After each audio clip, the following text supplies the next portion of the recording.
Assalamualaikum warahmatullahi wabarakatuh. Selamat sore teman-teman Daya Karsa. Hari ini saya Apung Sumengkal, Manajer Partner Daya Karsa, menyapa Anda kembali di YouTube channel kita Daya Karsa. Dan hari ini kita kedatangan tamu istimewa Pak Haryadi Sukamdhani. Selamat sore Pak Haryadi. Sore Mas Apung dan juga pemirsa Daya Karsa. Ya, terima kasih Pak Haryadi. Dan juga teman-teman, untuk kenyamanan kami memang menggunakan masker hari ini, tapi untuk kenyamanan juga mungkin kami izin untuk melepaskan masker ini. Pak Haryadi silakan Pak, kalau misalnya mau dilepaskan maskernya. Sekarang udah ini apa? Antibody udah terbangun gitu. Udah terbangun. Saya udah vaksin, udah booster ketiga nih Pak. Jadi mudah-mudahan aman Pak. Gitu. Ya, terima kasih Pak Haryadi Sukamdhani. Teman-teman mungkin teman-teman juga sudah tahu ya, Pak Haryadi Sukamdhani salah satu tokoh bisnis nasional. Senang sekali sudah hadir hari ini di kantor Daya Karsa Pak. Kami di TBC Matupang ini. Pak Haryadi adalah CEO dari Sahid Group dan juga Ketua Apindo, Asosiasi Pengusaha Indonesia. Jadi memang hari ini kita akan berdiskusi sedikit tentang perusahaan keluarga, karena memang kita tahu Sahid Group itu salah satu perusahaan keluarga yang sudah bertahan beberapa generasi ya Pak. Kita ingin tahu kunci suksesnya apa, dan juga karena terkait memang Daya Karsa mengeluarkan perspektif terbaru kami bagaimana memang perusahaan keluarga bisa bangkit kembali setelah pandemi. Nah mungkin kita langsung aja ya Pak Haryadi. Pak Haryadi, terima kasih sekali lagi Pak. Dan ya sama-sama Sapung. Jadi memang seperti tadi sudah saya sebutkan, hari ini kita mau coba ngobrol lah Pak ya, mungkin atau tanya-tanya, ada beberapa pertanyaan dari saya terkait dengan bagaimana sih perusahaan keluarga nih Pak. Terutama kan kita tahu memang secara statistik perusahaan keluarga ini kontribusinya lumayan besar Pak untuk ekonomi kita. Sekitar 60% dari PDB Indonesia itu dikontribusikan oleh perusahaan keluarga. Namun sayangnya juga perusahaan keluarga itu walaupun besar kontribusinya, itu hanya sekitar 13% Pak yang bisa bertahan sampai ke generasi ketiga. Nah menarik nih Pak untuk mengetahui dari Pak Haryadi, Sahid terutama ya Pak, Sahid Group kita tahu sudah berdiri lebih dari 25 tahun mungkin ya Pak ya, dari zamannya 60 tahun 53. Tahun 53. Itu dua kalinya umur saya tuh Pak. Dua kalinya umur Dari saya. tahun 53 ya. Makanya nah, hampir itu dekat dengan 40 tahun 45 ya pernikahan kita ya. Iya, berarti kalau 53 tuh sekarang tahun 2002. Jadi berapa tahun tuh? 65 tahun? 65 tahun ya. Ya. Wow, Jadi panjang. Udah lumayan panjang. Nah mungkin boleh nggak Pak diceritakan sedikit tentang historinya Sahid Group, kemudian saat ini Bapak ada di bisnis apa aja, dan saat ini mungkin yang pegang bisnisnya itu di generasi keberapa Pak? Jadi kalau kita bicara perjalanan panjang ini memang didirikan oleh orang tua kami ya, oleh Bapak dan Ibu Sukamdhani. Jadi mungkin salah sedikit dari pasangan suami istri yang bisa bekerja sama ya, dan mempunyai riwayat yang cukup panjang. Jadi kalau kita melihat perjalanan di awal didirikannya, tidak banyak pada saat itu, apalagi setelah kemerdekaan, orang yang mau serius menggeluti di bidang kewirausahaan.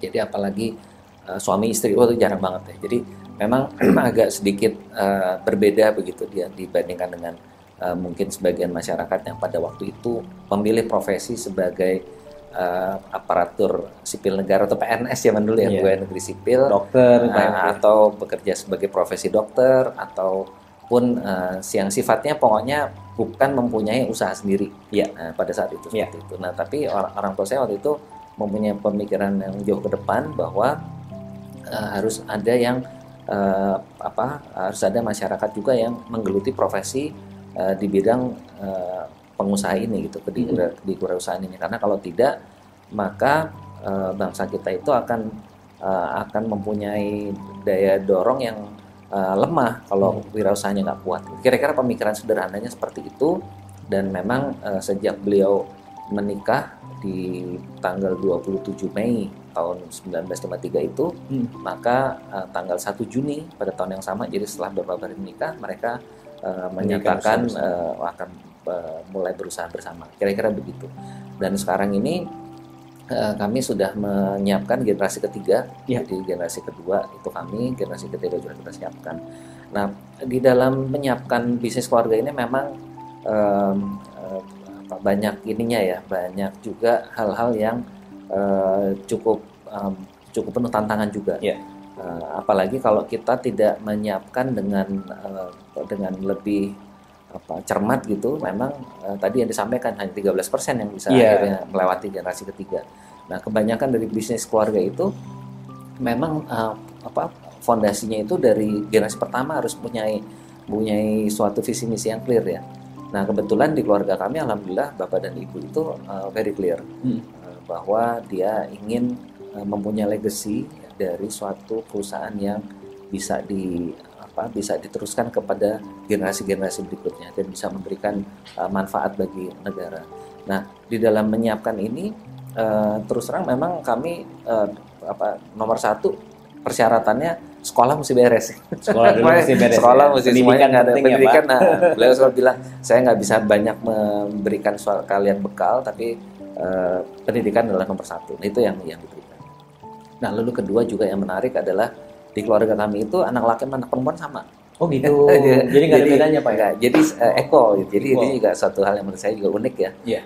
Dari keluarga yang ya kami mengedepankan juga demokrasi keluarga. Jadi pemikirannya tentu panjang juga karena kebetulan dari pihak orang tua kami khususnya dari ibu ya. Itu yang memang yang wanitanya banyak yang berkarya, berbisnis gitu. Jadi mungkin juga pandangan-pandangan yang cukup moderat pada saat itu ya. Nah, di dalam menyiapkan generasi ketiga, ini kan sekarang udah masuk generasi ketiga. Jadi kalau saya pribadi menyiapkan anak-anak saya itu saya taruh di luar. Jadi mereka belum bergabung dulu di perusahaan keluarga, tapi mereka saya persiapkan untuk bekerja di luar dulu. Kenapa memerlukan itu? Karena menurut saya sama aja bisnis keluarga ataupun non keluarga ujung-ujungnya kan sumber daya manusianya. Iya, benar kan? Malah kalau di keluarga itu tadi saya bilang tantangannya lumayan banyak. Karena apa? Karena kalau namanya keluarga kan the same blood, semua punya ini sama gitu kan. Nah, itu kan bahaya. Konflik banyak ya Pak ya. Bahaya nih kalau misalnya kita tidak menyiapkan. Jadi kompetensi itu menjadi penting dan itu sangat bagus kalau mereka itu ditempa dulu di luar. Jadi mereka belajar bagaimana bekerja secara profesional, bekerja dipimpin orang itu bagaimana, sehingga nanti kalau mereka jadi pemimpin mereka tahu gimana. Kalau di perusahaan keluarga kita nggak siapin dengan baik, Mas, wah itu repot tuh. Pagi-pagi udah terlalu masuk ke dalam, langsung ya tadi saya bilang kan the same blood, ya susah lah, anak buahnya kan pada segen kan, owner gitu kan. Nah, akhirnya mereka tidak punya nilai tambah. Nah, itu jadi kalau menurut saya di bisnis keluarga yang paling penting adalah menyiapkan betul-betul generasi berikutnya itu dengan benar-benar gitu. Dan juga ada kendala lain ya, alhamdulillah kalau masih enggak ya. Kalau di kendala lain di perusahaan keluarga lain tuh yang juga kita kadang-kadang ikut prihatin, generasi berikutnya nggak menerusin. Jadi udah putus nih, pokoknya terserah, pokoknya aku punya sendiri. Punya passion sendiri. Nah, itu juga jadi masalah juga. Nah, itu yang sebenarnya paling berat tuh kalau benar-benar nggak mau nerusin ya. Ya. Baik. Makasih Pak Riyadi. Mungkin terkait dengan penerus, mungkin sebelum ke sana Pak, kalau saya boleh tanyakan mungkin dari sisi bisnisnya terlebih dahulu ya Pak. Mungkin kita tahu kan sekarang lagi ada Pak, sebelumnya ada 2 tahun pandemi itu Pak.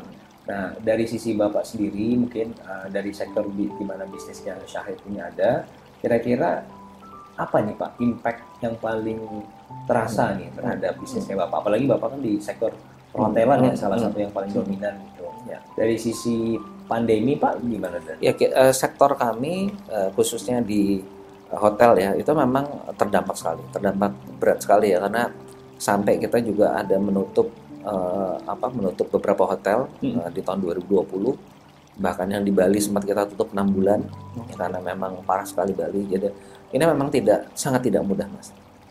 Sangat tidak mudah, dan yang paling berat adalah bagaimana kami melakukan diskusi dengan karyawan ya. Kan karyawan kan ya sesabar-sabarnya, kalau kondisi kayak gitu kan juga kayak repot ya. Nah, ini juga kami juga usahakan waktu itu untuk bagaimana bisa memberikan transparansi mungkin situasi perusahaan, karena ya bagaimanapun juga kalau cash flow-nya nggak ada kan susah, Mas, untuk perusahaan bayar kewajiban itu ya. Jadi itulah kita yang paling berat itu adalah seperti itu. Dan di pandemi ini kalau dibandingkan dengan krisis tahun 98, boleh saya bilang ini lebih berat. Lebih berat. Kalau untuk sektor saya ya, jadi sangat berat. Mungkin sektor lain tidak begitu terpengaruh ya, mungkin ya ada beberapa sektor yang malah tumbuh ya dengan kondisi seperti sektor di kesehatan, mungkin di yang teknologi, yang komunikasi misalnya seperti itu. Tapi kita kalau di sektor pariwisata itu sangat berat, dan juga mungkin di sektor-sektor yang lain ya seperti di properti yang kebetulan di grup kami ya, properti juga berat. Walaupun kita masih mencatat pertumbuhan di sektor media, alhamdulillah media kita masih cukup bisa bertahan. Tapi kalau yang secara umum kalau diambil rata-rata ya sektor yang yang mayoritas berat gitu loh. Mayoritasnya berat. Baik. Dan memang itu juga pasti berpengaruh terhadap mungkin model bisnis Bapak ya. Iya. Apakah ada perbedaan Pak pada saat pandemi dan sebelum pandemi? Yang jelas sekarang itu dari sisi dari sisi tim kerja aja ya, itu sekarang lebih mengedepankan multitasking. Jadi sekarang itu memang akhirnya perusahaan dipaksa untuk efisien kan. Satu orang bisa mengerjakan beberapa pekerjaan sekaligus. Nah itu sih sekarang yang berbeda itu. Kalau dari sisi bisnis model, saya rasa nggak begitu banyak berubahnya ya kalau dari sisi bisnis model. Tapi dari cara bekerjanya yang berubah. Gitu. Cara bekerjanya berubah, ada multitasking. Lalu juga kita menjadi sangat terbiasa dengan rapat online yang ini juga berbeda. Jadi secara keseluruhan memang menjadi lebih efisien dari cara kerja. Nah, tapi dari sisi pasar itu memang sekarang dalam proses untuk pemulihan. Jadi kalau pasar itu sangat tergantung dari bagaimana pandemi ini ataupun penyebaran virusnya ini terjadi. Jadi selama bisa dikendalikan, masyarakat bisa beraktivitas, maka kita relatif lebih aman, lebih baik. Nah, kayak di Amerika kan tidak ada tuh yang namanya lockdown segala macam, mereka terus aja jalan terus. Nah, jadi seperti Amerika tuh memang untuk sektor yang seperti kami relatif tidak begitu terpengaruh. Oke Pak, tadi Bapak sempat sebutkan soal pemimpin penerus ya Pak, bagaimana memang saat ini Shahid itu sudah ada di generasi ketiga. Nah menarik, mungkin boleh tolong juga diceritakan Pak, kira-kira kalau ngomongin soal pemimpin penerus di Shahid itu apakah memang harus dari anggota keluarga atau sebenarnya bisa dari profesional gitu?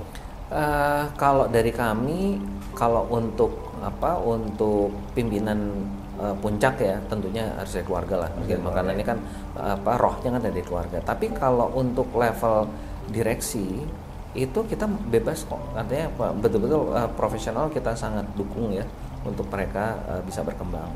Jadi itu nggak ada masalah. Jadi mungkin kalau dilihat karena kenapa yang di pucuk pimpinan tertingginya harus keluarga ya, karena tadi kan yang memberikan rohnya kan keluarga. Ntar kalau dipegang orang lain belum tentu juga bisa sejalan dengan visi misi pendirinya gitu. Jadi ada faktor itu juga gitu. Oke.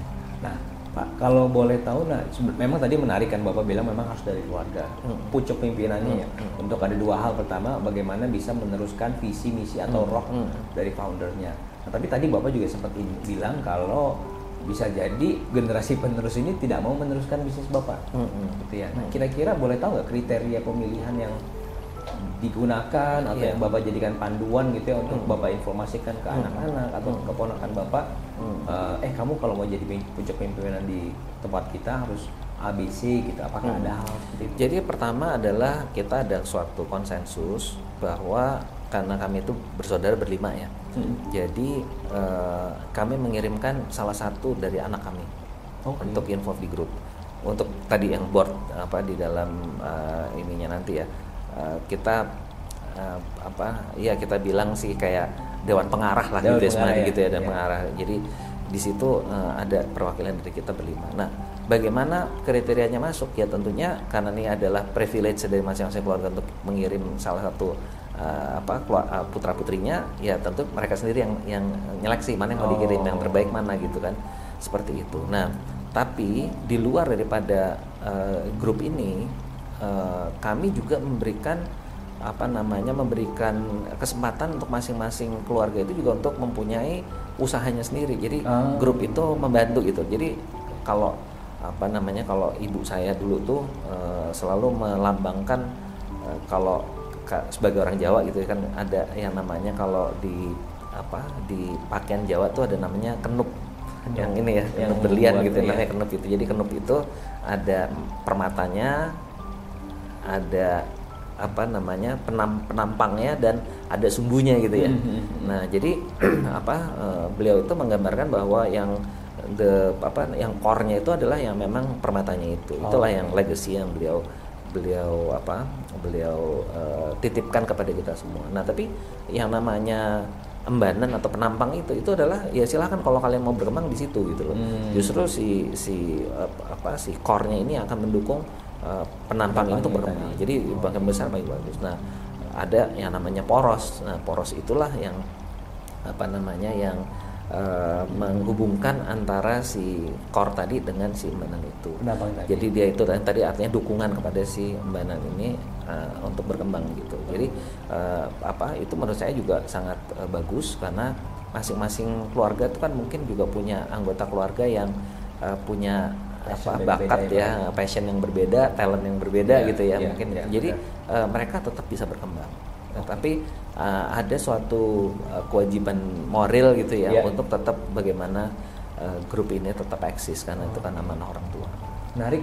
Kenapa? Karena memang berdasarkan penelitian kami Pak, jadi memang salah satu alasan kenapa perusahaan keluarga itu tidak long lasting karena memang tadi yang Bapak bilang generasi penerusnya saya mau ngerjain yang lain gitu, ngapain aku ngurusin bisnis keluarga. Dan bukan hanya itu, kan makin banyak orangnya. Iya, makin banyak orang. Nanti ribut jadi di grup. Nah makanya tuh tadi cerita tentang penampang tadi atau embanan tadi ya, itu gunanya gitu Mas. Jadi mereka justru kita dorong itu makin mereka besar. Nah perkara mereka apakah mau itu linkkan ke grupnya, yaitu terserah mereka.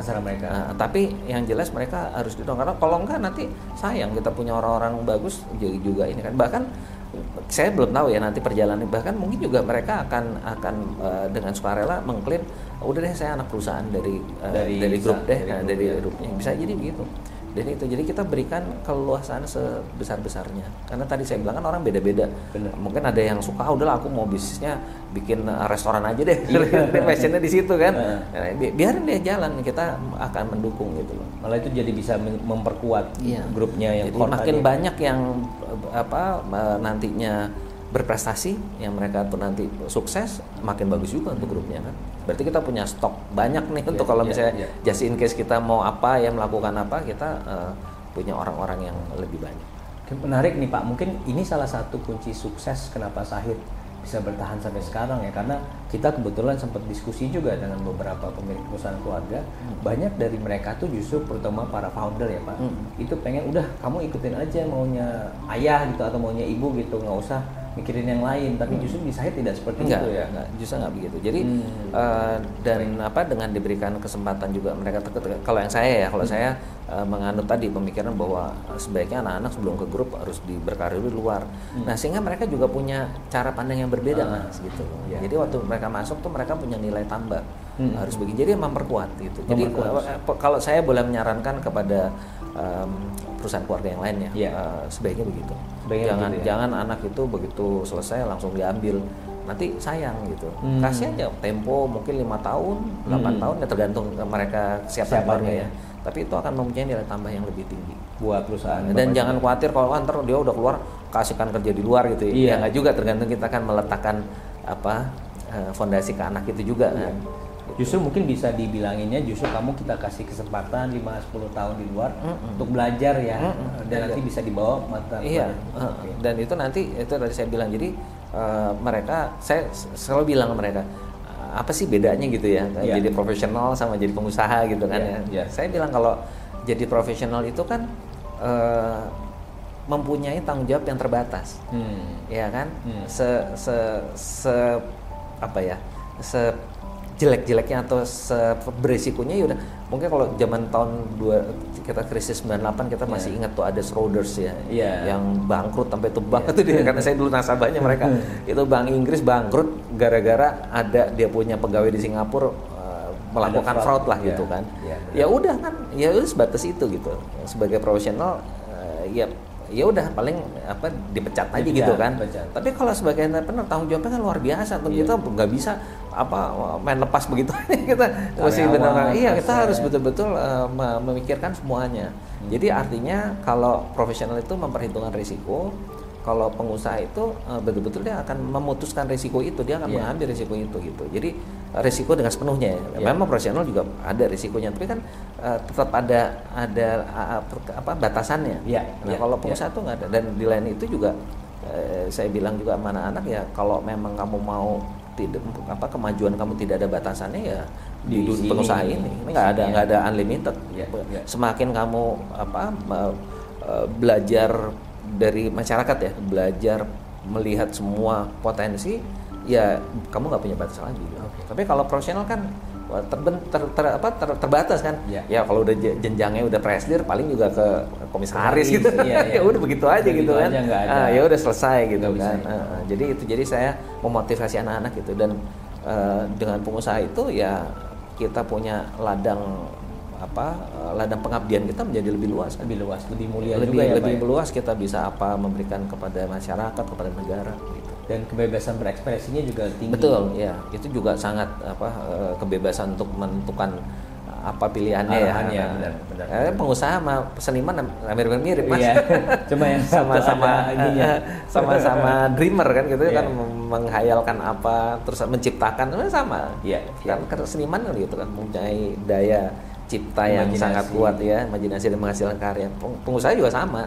Cuman bedanya kalau sana ada medium ininya, karyanya, kalau di pengusaha kan mediumnya tuh ya manusia kan, perusahaan manusia, masyarakat gitu.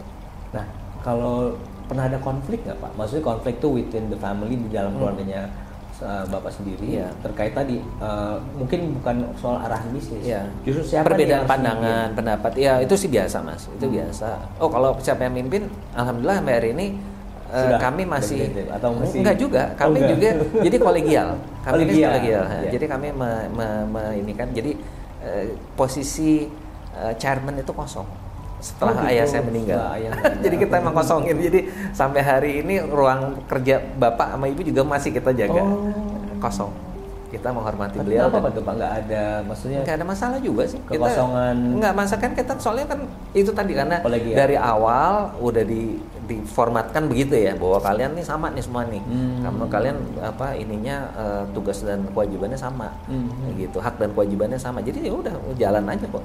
Kayak kolegial, kayak presidium gitu aja kita jalan. Dan alhamdulillah sih jalan dengan baik lah. Dan saling pengertian ya. Kalau beda pendapat mah biasa lah namanya juga. Nah, itu gimana tuh Pak? Kebayang kalau beda pendapat akhirnya kan kita rembuk, ya kan. Akhirnya kita berdiskusi dan akhirnya kita akan menganalisa mana yang terbaik dengan berbagai pertimbangan ya. Nah itu kita putuskan. Alhamdulillah sih sejauh ini kami cukup solid ya.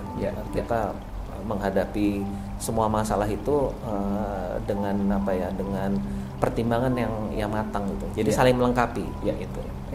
Nah ini menarik Pak, memang kalau kami berdasarkan riset kami ya Pak, jadi satu komponen yang lumayan unik Pak di perusahaan keluarga dan membedakan dengan perusahaan-perusahaan lainnya itu adalah memang trust antar perusahaan keluarga dan juga values yang Bapak tadi bilang ya, banyak sudah diletakkan oleh orang tuanya Bapak gitu.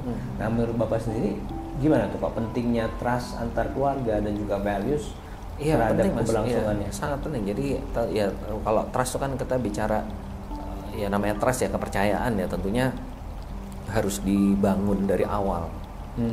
Harus dibangun dari awal. Bagaimana ya itu tadi orang tua sangat berperan ya, men-setting anak dari awal itu supaya di antara mereka itu jangan sampai saling bertikai gitu ya. Jadi itu dari awal udah di settingnya seperti itu. Nah kalau values ya tentunya values ini yang memberikan suatu motivasi untuk kita semua ya. Jadi kita nih mau ngapain sih gitu kan di dalam kehidupan kita ini. Kebetulan Bapak orangnya sangat filosofis banget gitu, sebagai beliau ini orang Jawa. Aduh kalau lihat itunya bukunya ada tuh Mas. cukup Jawa gitu. Cukup tebal juga ada tentang filosofi. Tapi intinya filosofi itu kalau kita kerucutkan gitu ya, itu adalah memang untuk memberikan kontribusi kita yang terbaik untuk bangsa dan negara. Balik lagi ke sana itu. Untuk apa sih kita nih berbuat apa yang terbaik untuk masyarakat secara umum. Jadi tidak dalam posisi kita itu selfish gitu loh, maunya kita sendiri, tapi kita apa yang kita bisa kita kontribusikan. Karena ya orang tua kami juga yakin lah, namanya rezeki juga nggak kemana juga ya. Jadi semakin kita bisa memberikan sesuatu karya kita terbaik untuk masyarakat, ya tentu in return juga pasti kita akan mendapatkan suatu keuntungan atau suatu manfaat dari apa yang kita kerjakan, dari aktivitas Bapak ya. Nah, itu kan memang secara ideal bagus ya Pak, maksudnya idealnya seperti itu. Tapi kita kan nggak tahu kedepannya seperti apa tadi, seperti Bapak bilang. Dari Bapak sendiri sudah ada semacam kayak tata kelola nggak ya? Kalau misalnya nanti dari anak-anak Bapak atau mungkin keponakan Bapak ada konflik, ada orang yang ternyata tidak memiliki values yang sama dengan perusahaan gitu.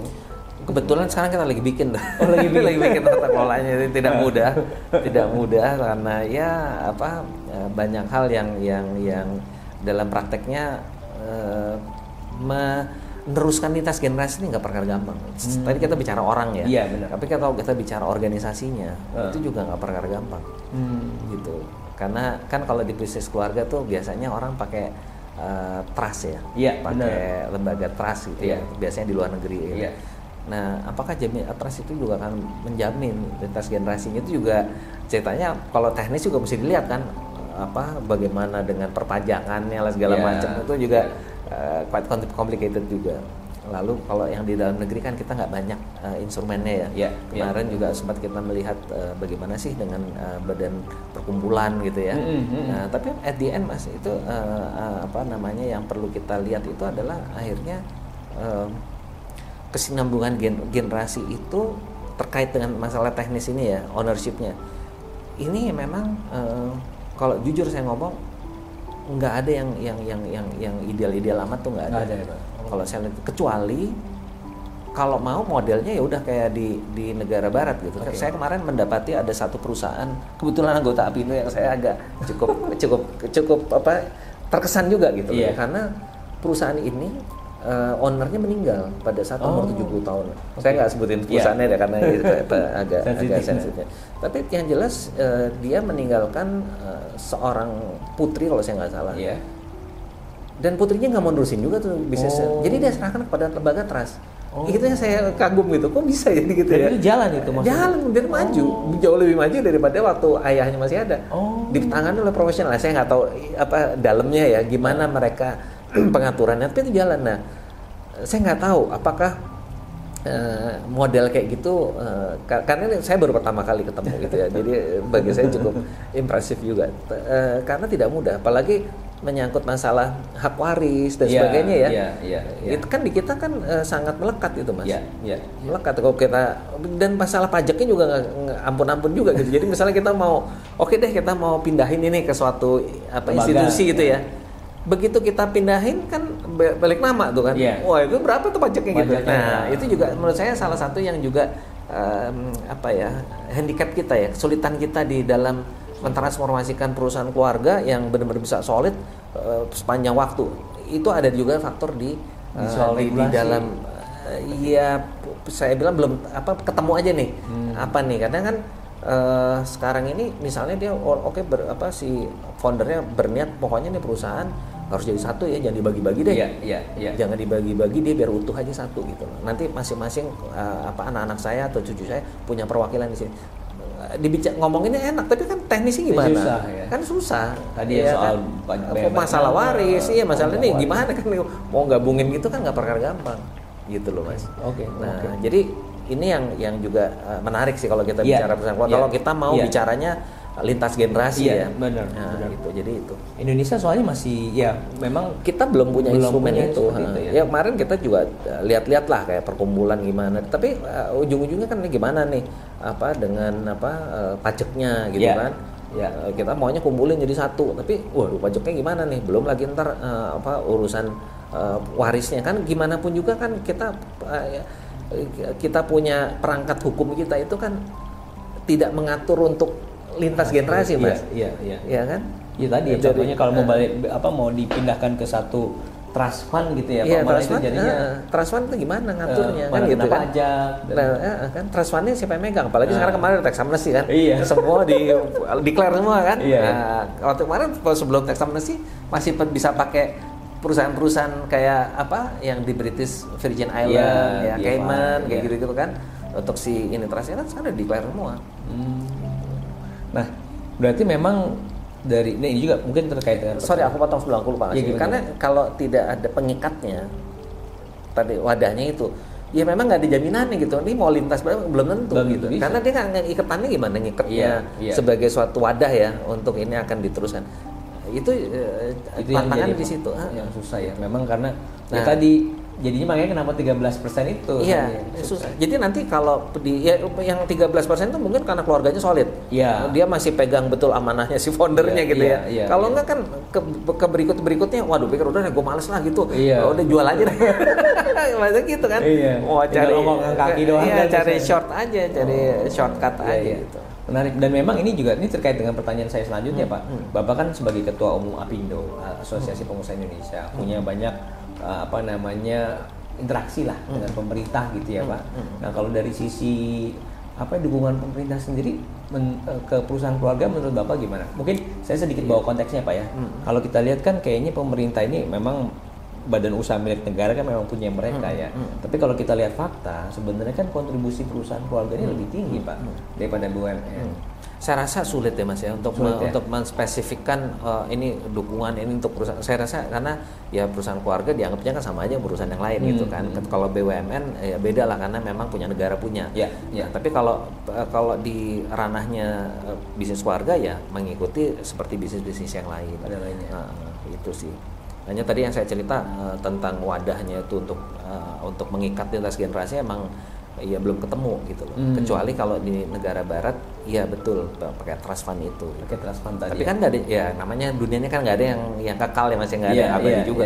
Trust fund ya kalau misalnya pas kebagian yang ngelola bener ya oke kan, pas giliran yang kacau kan juga bisa bahaya juga. Apalagi kan dia nggak, si owner pemiliknya sendiri nggak ikut involve. Gitu. Ya jadi memang jadi kayak autopilot gitu ya Pak. Jadi itu pernah ada kejadian juga perusahaan keluarga, saya nggak sebutin namanya di Indonesia.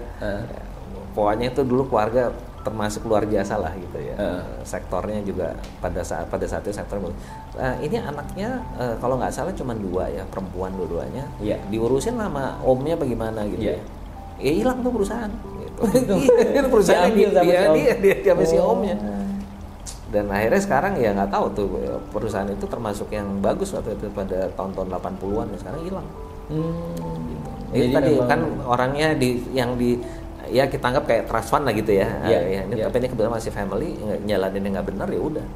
Jadi memang 2 hal tadi ya Pak. Memang itu juga yang kita bahas di buku kita Pak. Trust and values itu sangat penting. Iya. Dan sama aja Mas, yang namanya perusahaan keluarga, perusahaan lain sama. Gimana manajemennya kan tadi saya bilang SDM yang penting. Karena keluarga mau apa kalau yang ngelolanya nggak benar juga nggak punya kompetensi ya sama aja. Tinggal nunggu bubarnya aja. Jadi SDM ya Pak. SDM kembali SDM-nya. Oke tuh. Nah, mungkin boleh pertanyaan terakhir ya Pak. Mungkin ini menarik karena mungkin banyak teman-teman di luar sana gitu ya yang ingin memulai bisnis sendiri, pengen melibatkan keluarganya, mungkin mereka belum terpikir nih yang soal tadi Bapak. Karena mereka mikirnya udah yang penting itu jangan dipikirin, itu biarin kami yang udah 65 tahun ke atas grupnya. Kalau yang nggak usah mikirin gitu, jalan aja dulu. Aja. Tapi ada pesan-pesan tertentu nggak Pak yang Bapak ingin sampaikan buat teman-teman perusahaan keluarga yang ingin seperti grup Sahid nih 60 tahun lebih bertahan gitu Pak? Ya kuncinya sih itu ya memang pertama adalah persatuan keluarga ya. Jangan sampai kita ada berbeda pendapat yang akhirnya di antara kita bertikai, itu nomor 1, kerukunan nomor 1. Nomor 2 adalah kompetensi tadi.